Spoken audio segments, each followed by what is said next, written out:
আমি আশা করি তরুণ সমাজ যারা আছে, বৃদ্ধরা তো ভোট কেন্দ্রে যেতেই পারে নাই, তাদেরকে যেতেই দেয় নাই।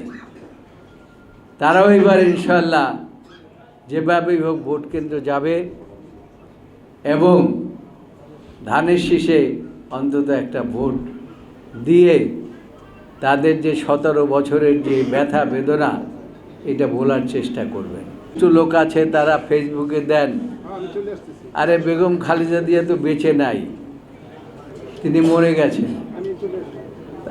আমি বলতাম যে আল্লাহর রহমতে বেগম খালেদা জিয়া যেভাবে সারা বাংলাদেশের মানুষ দোয়া করে তিনি ইনশাল্লাহ বেঁচে থাকবেন।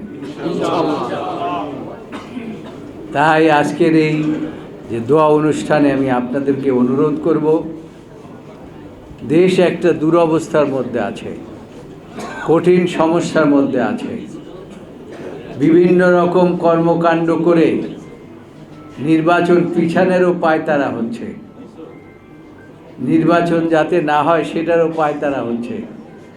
আপনারা এই সমস্ত মানুষ যারা এই কর্মকাণ্ড করে আমাদের মধ্যে বিভেদ সৃষ্টি করতে চায় তাদের থেকে একটু দূরে থাকবেন এবং তাদেরকে বলবেন বাংলাদেশের মানুষ নির্বাচন চায় এবং বাংলাদেশের মানুষ গত 17 বছর ভোট দিতে পারে নাই। এই যে তরুণ সমাজ আছে যারা ভোটার হয়েছে 17 বছরে, তারা ভোট কি জিনিস দেখে নাই।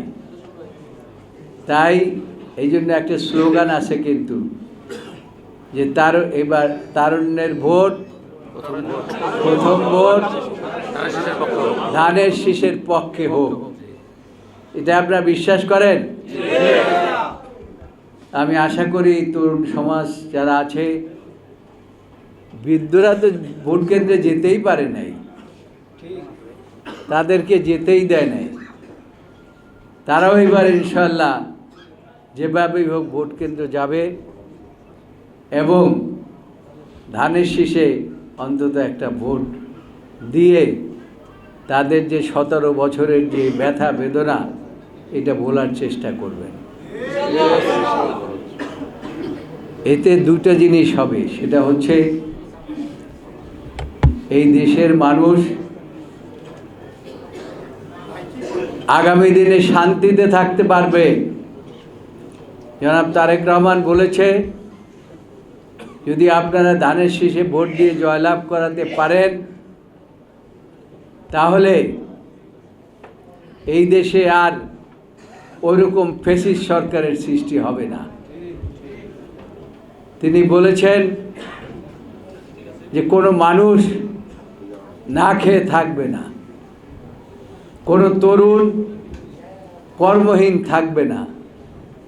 কাজে এটা আমার কথা না, এটা আমাদের নেতা জনাব তারেক রহমানের কথা।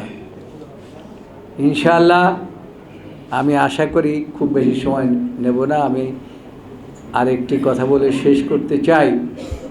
ইনশাআল্লাহ এই তরুণ ভাইয়েরা এবং যারা আপনারা আছেন সকলে মিলে আপনারা দয়া করে সুশৃঙ্খলভাবে থেকে এলাকায় গিয়ে ঐক্যবদ্ধভাবে মানুষকে সংঘবদ্ধ করে আপনারা কাজ করবেন তো ইনশাআল্লাহ?